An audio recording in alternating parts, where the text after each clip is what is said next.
Today's daf is Nun Ches, Emir Hashem.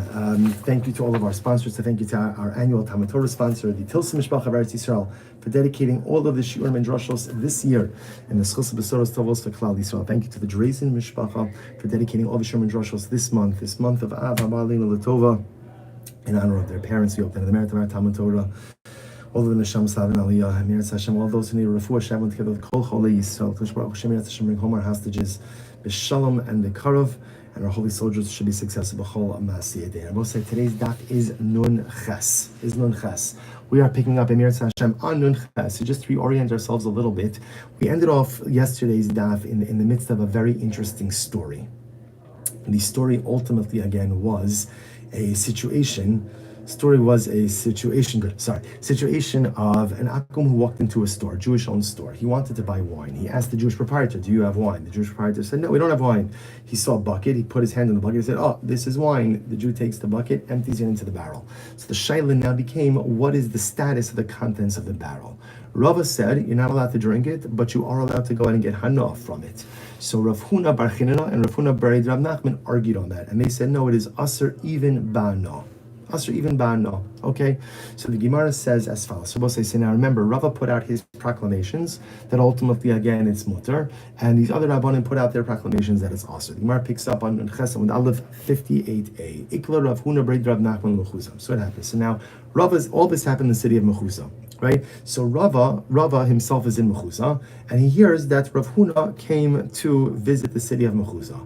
Amarli Rabbi Yakim Shames. This is a great story. So Rabbi said to Rabbi Yakim, his attendant, he said as follows: Trok Goli, Delo Nesu Inish Denitri.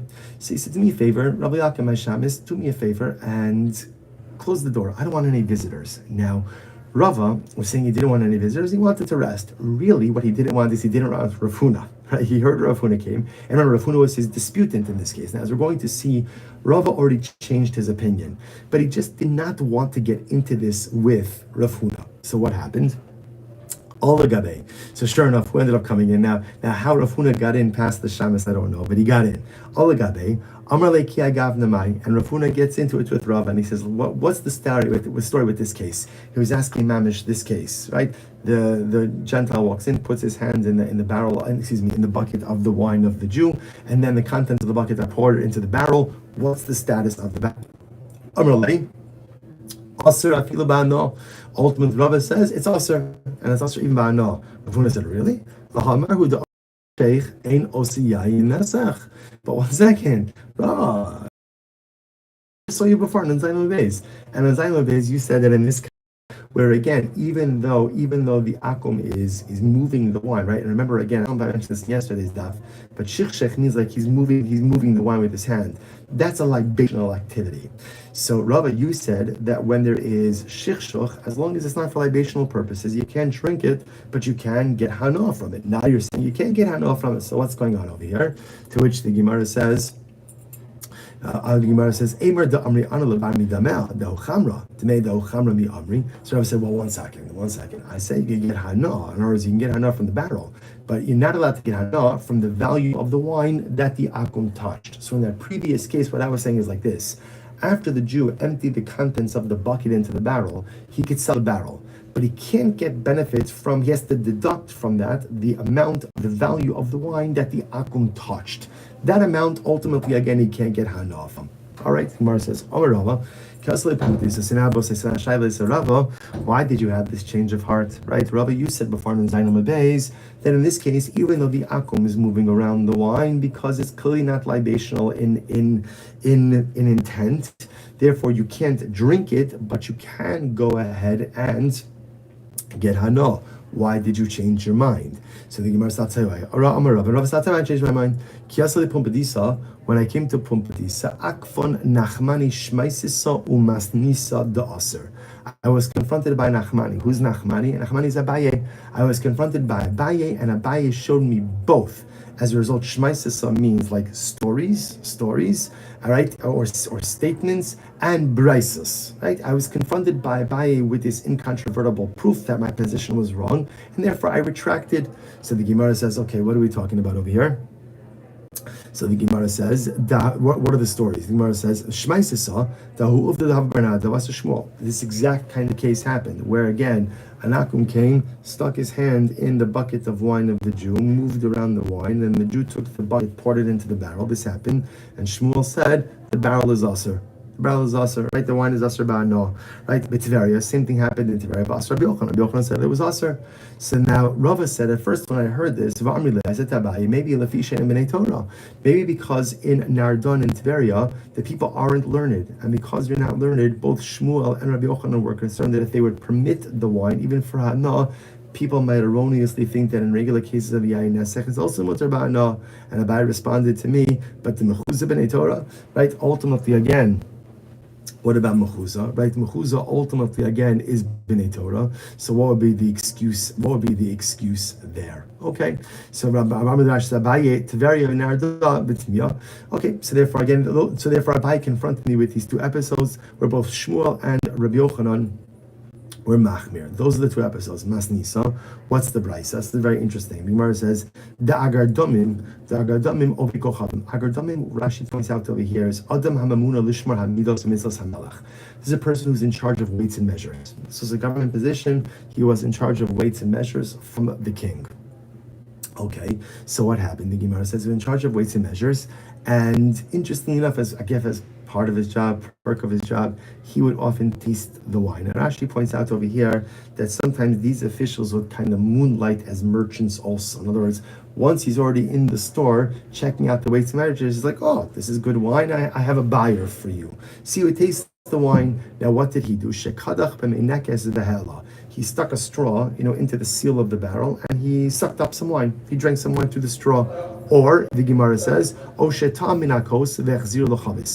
drank some from a cup, and then he took the rest of the contents of the cup and poured it back into the barrel. So the Gemara says, this literally happened. This is not theoretical. And ultimately, again, they said that the wine was aser. The Gemara says, my love ba'ana. When we say aser means aser ba'ana. Maybe not. The Gemara says, lo b'shtia. No, maybe it just means that it's aser b'shtia. You can't drink it, but you're allowed to go ahead and get benefits from it. To which the Gemara says as follows. Now, interestingly enough, remember, this is a case where clearly there's no libational intent, right? This is the guy who works for the king, weights and measures, and he's going ahead and drinking some of this wine. It's clearly not libational because may be part of his job, but probably not his actual job, rather a secondary job, that he's looking to be a shatchin, ultimately again between sellers and buyers. Clearly no libational intent. Yet, what's the halacha? It's aser. It's aser. Now the Gemara says, but one second, maybe aser only means b'shtia. Can't be. I'll tell you why. Ihachi lisnei yimocher. If that's the case, then the Brisa should have said you can't drink it, but you could sell it. After all, kiddik tani safe. Look at the end of the Brisa. What's the end of the Brisa? It's a very interesting case. Charam ovid kochavim.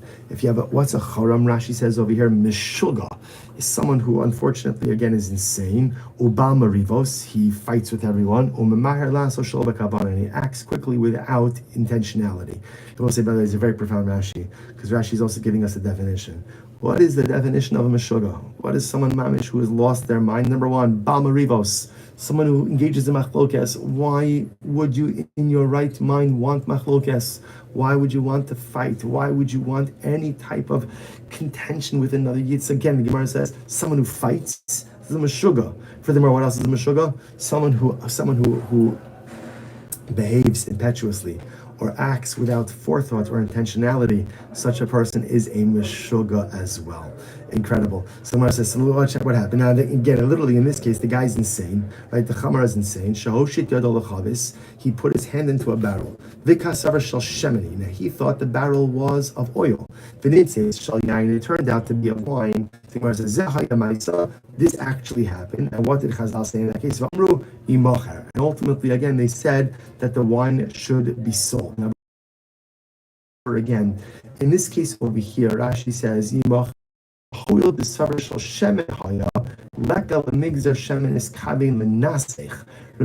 case is different because in this case the Akum thought it was oil.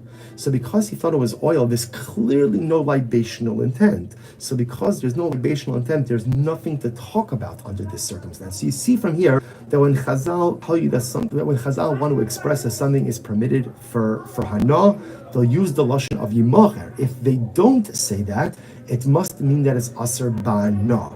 So this case is Mutter Ba'ana. The Gemara says as follows: Amru Yimacher, Tiyufta de Rava Tiyufta. Sefer Rabbi say, what do you see from here? You see from here there from the previous case of the Agar Domim, right? The Agar Domim, the guy in charge of the weights and measures, when he took some of the wine with a straw, or he went ahead and he took some with a cup and he poured the rest back, it was Aser. What does Aser mean? Aser means Ba'ana. What do you see from here? That when an Akum touches the wine and moves the wine around, he moves it around, ultimately, again, even if there is no libational, the wine is going to be Aser Ba'ana. So you certainly can't drink it. You can't.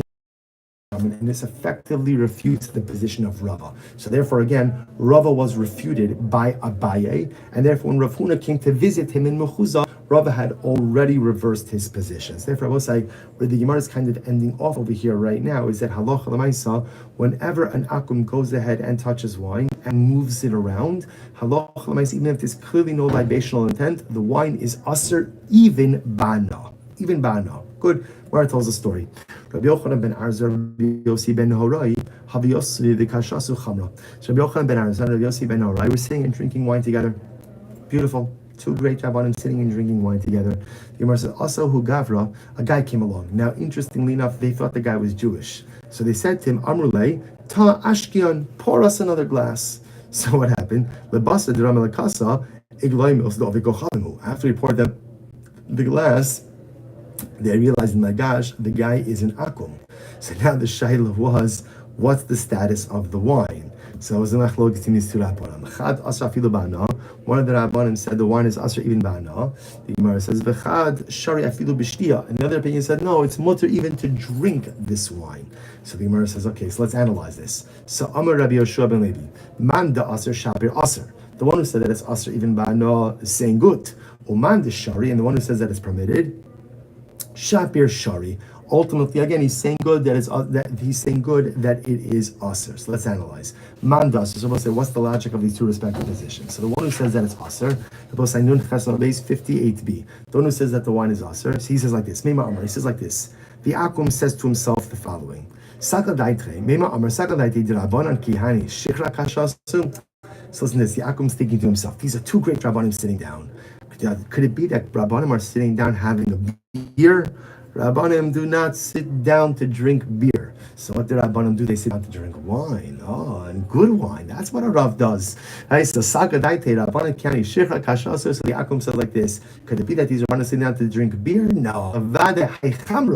So the Akum knew from the beginning that it was wine. So because he knew that it was wine, ultimately again V'nasker, we have to be concerned that he libationalized it. And therefore ultimately again it is going to be aser. Good.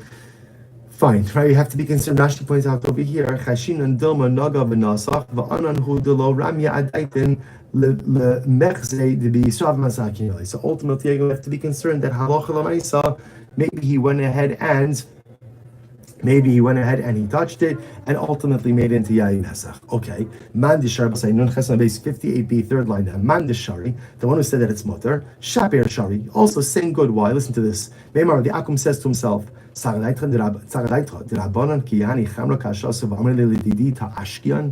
be that if these Rabbanim were sitting down and drinking wine, would they ask me, an Akum, to pour it for them? Can't be. Can't be. Rather, again, the Gemara says, "Elavadai shichruhu kashasu." It must be that they're drinking beer. Must be that they're drinking beer. The Gemara says, and therefore, again, because the Akum thought it was beer, therefore, v'lo naske, he didn't have any libational intent, and therefore, Allah Chalamai said it's mutter. The Gemara says, 1 second. V'hakachazi. The Akum could see what's in the picture. In other words, what's the shaila? In other words, why do we have to figure out he could see? Is it wine or is it beer? Balayla. It was nighttime. So because it was nighttime, the Pashtos, the Akum did not see what was going on. He could smell it, if it's wine or not. Becharata, new wine. So apparently Rashi points out over here that new wine doesn't have a scent, which is very interesting. The Gemara says, "Becharata, I have a hakanagale benatla, v'havile maga ovid kochavim shelo bekavana va'aser." But 1 second, the Pashtos, And I will say what he's doing over here is he's ladling out the wine. Right? There's a receptacle, a barrel, a pitcher, something, and he's ladling it out.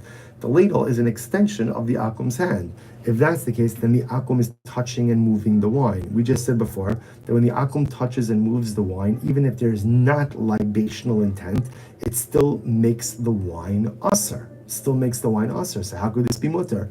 So this is very interesting. No, he's not ladling it out. Rather, what is he doing? He's pouring it from the pitcher. This is very interesting. Although the wine is moving out his force, it's not direct contact with the wine. So because not direct contact with the wine, and ultimately again, shalom bekavana. Shalom bekavana means we don't know that he has libational intent. Therefore, Chazal were not gozer in this case. Take a look at Rashi. This is very interesting. Rashi is the kamorik aruke, v'havilei kocho shalom bekavana. It's his force, but he's not direct contact with the wine. We don't know that he has libational intent. Shelo yada shehu yada. Remember again, he doesn't even know that it's wine or not. The kocho shelo bekavana. Ultimately, again, a kocho shelo bekavana. It's his effort. Kavana, because again, he doesn't even know that it's wine. Chazal were not gozer in that case. Because we're supposed to understand something. Even in the case that we just came from, right? Even the case we just came from before, where let's say again, everyone is now agreeing that if the akum touches the wine, moves the wine, that it's going to be asr ba'ana. That's tirabanan. Right, because we don't know, does he have a Beishal intent? Not a Beishal. That's the Rabbanan. But the Rabbanan will only goes there, really, if you have two things. Number one, he knows that it's wine. Number two, that there's direct contact. In this case, where he's pouring from a pitcher, and he doesn't even know yet that it's wine, Chazal were not goes there on that, and therefore it would be mutter even to drink. So interestingly enough, Macholkus between these two Rabban. One Rav saying ultimately Asr even Bana, because again the Akum knows for sure Rabbanim are drinking wine, therefore he libationalized it. Other opinions saying no, it's mutter even Bishtia. The Rabbanim would never ask me to pour it if there was wine. It must be that it's beer, and therefore no libational intent, and there's no direct contact either because he's pouring from the pitcher, not ladling it and not putting his hand in there. Incredible. I'll say another case. What happens if an akum diluted wine? What's the interesting case over here? So in this case, the akum, remember again, they used to have wine concentrates. You take a little bit of concentrate, then you dilute the concentrate, that would be your cup of wine. What happens if the akum goes ahead and dilutes the wine? What's the status of this wine? So the Gemara says, Amrle, ve'ema mazgu. So first of all, again, Ravasi asked Rabbi Yochanan. Rabbi Yochanan said to Ravasi, why are you using a lashon of maschel?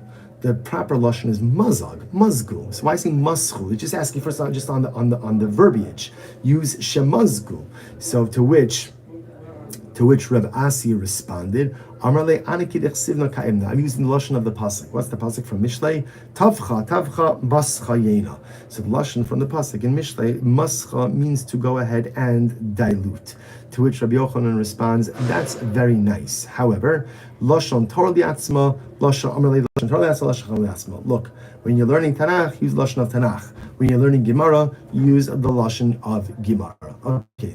So bottom line, So the Gemara says, what is the halacha? Okay, now that we got that out of the way, what is the halacha? So if an akum dilutes the wine juice, remember again, in this case of dilution, so remember again, he's just pouring in water. What's the status of that wine? Amrlei, to which Rabbi Yochanan responds, is very interesting. Amrlei, aser. Ultimately, again, the wine is aser. Now, why is the wine aser? Mishum lech amina nazira, sechar lekamer lo sikrav. Because we say to the nazir, go away, go around the vineyard, do not come close, which is another way of saying like this. Everyone agrees, a Nazir, of course, is not allowed to drink wine. But conventional wisdom is, Nazir, don't even go near the vineyard, right? Don't even go near the grapes, don't even go near the wine. So therefore, Rabbi Yochanan says, you're right, really me'ikar adin, if, according to the letter of the law, if the akum dilutes the wine, it's fine. It's really okay. It's really going to be okay. But it's not a good idea. So better to stay away from the wine diluted by the akum. Incredible. Rabbi Yirmiyah, Ikol Safta. Rabbi Yirmiyah went to a place called Safta. He saw that Akum had diluted the wine, and Yisrael was drinking it. And Rabbi Yirmiyah said the wine is asr. Now, why did he asr it? Again, mishum lech amina nazira sechar lekamer lo sikrav. Because we say to the nazir, don't go away from the vineyard, walk away from the vineyard, don't get close to the vineyard, put a distance between yourself and that which is prohibited. So again, Rabbi Yirmiyah is acknowledging, me'ikar adin, the wine should be mutter. Me'ikar adin, it should be mutter, But again, stay away from certain things. Whenever there's akum involvement in the wine, better to stay. I would say a tremendous Mr. Haskell in general, that how important it is for us to create protective fences, buffers between us, right? We all have our weaknesses, right? We all have our, so to speak, our, like our kryptonite. We all have our nazir, like what the vineyard is to the nazir. We all have those things that are not good for us, those things that are detrimental for us. And as part of successful living is to create the buffers, to create the boundaries between ourselves and that which is prohibited. If I just draw a line and it's a thin line and on one side is me and the other side ultimately is the prohibited item, I'm going to transgress. We have to create for ourselves those safe spaces, those buffers, so that we don't transgress. We do it for the Nazir, and our Rabbi Yomi is saying we do it for this wine as well. Incredible. The Gemara says, "Itmar nami am Rabbi Yochanan, Amili am Rabbi Asir Rabbi Yochanan, Yain shemas go'ovik kochavim asar." That if wine is diluted by an akum, ultimately again it's going to be asar wine. Mishum lech amina nazira sechar lekarma lo sikrav. So we'll say this is the logic. So really, the Gemara seems to indicate that halacha l'maisa, although me'ikar adin, when the akum dilutes the wine, it really should be permitted. Because we'll say, remember again, to take even a step further, diluted wine was not used for libational purposes, right? So l'maisa, they really shouldn't even be. But again, it's not a good idea. Wherever there is akum involvement, ultimately again in the wine, better to go ahead and just keep a distance. Just keep a distance. So therefore, again, halacha l'maisa, even if the akum just dilutes it, we say to the yid, do not drink it. Again, why? Better to stay away from things that really are not good for you. Beautiful. Let's go back to it. The Gemara tells a story. Rish Lakish Ekel Batzra. What's an incredible story? Rish Lakish went to a place called Batzra. Chazi Yisrael de Ka'achli Peri de Lo Masri. Now, as we're going to see in just a moment, Rish Lakish thought that this place Batzra was what's known in the Torah as Betzer. Betzer is a part of Eretz Yisrael. So he saw a Jew consuming produce and he didn't tithe it. So in Rish Lakish's mind, a Jew was eating untithed produce. He said to the Yisrael, that's usher. You're not allowed to eat that, you're not allowed to do that. And he asked the food to him. Okay. Next, he saw Chazamai the Sagle Oved Kochavim. He saw a body of water. Right? And the Oved Kochavim and Akum prostrated himself, worshipped it. And then a Jew was drinking from that water. V'asr and Reish Lakish says that is asr. It was worshipped as Avoda Zara, and therefore it's asr. Okay, so fine, that's the end of the story. Then Reish Lakish left Batzra, and he went to Rabbi Yochanan. Okay? Amrale, so Rabbi Yochanan apparently got word of these rulings. Amrale, ademikturach alech, while your cloak, right, while your bekesh is still on you, zil hadar, go back to Batzra. Go back.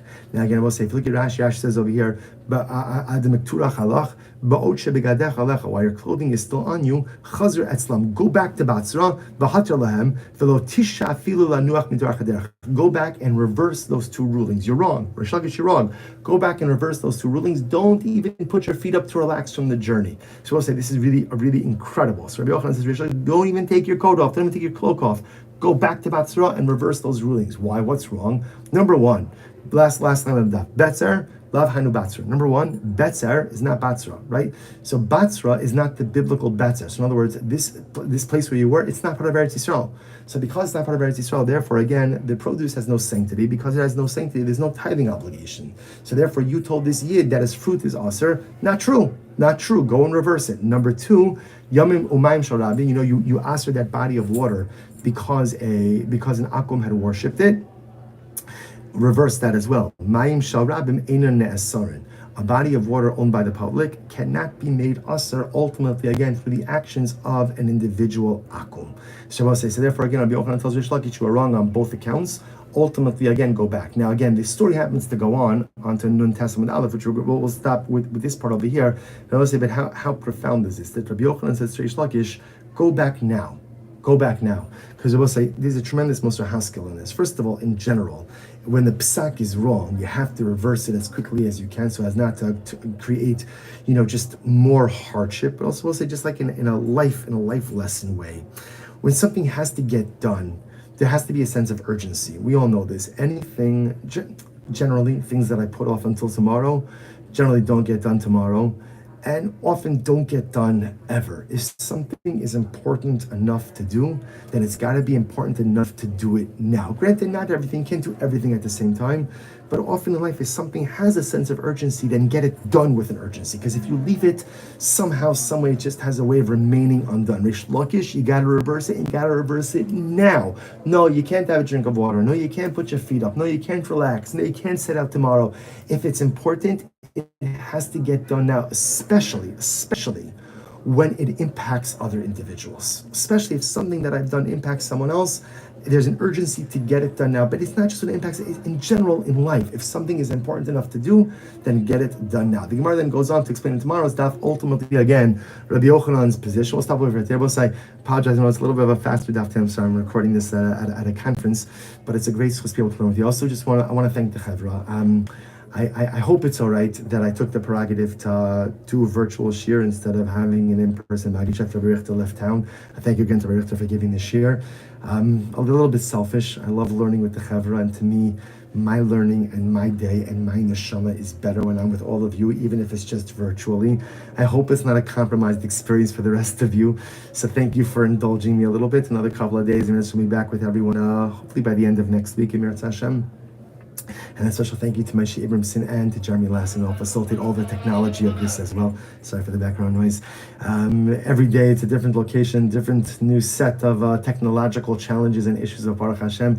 Moshe and Jeremy always rise to the occasion. I have tremendous akaras. We should have tremendous akaras atov to them. And really just a schos to be able to close out the week with all of you. Wishing all of you really a beautiful Erev Shabbos, holy and uplifting Shabbos Kodesh. And halavai, the new week in Meretz Hashem should bring incredible bracha, tzlacha for us as individuals, for our families, and for all of Klal Yisrael. Good Shabbos, everyone.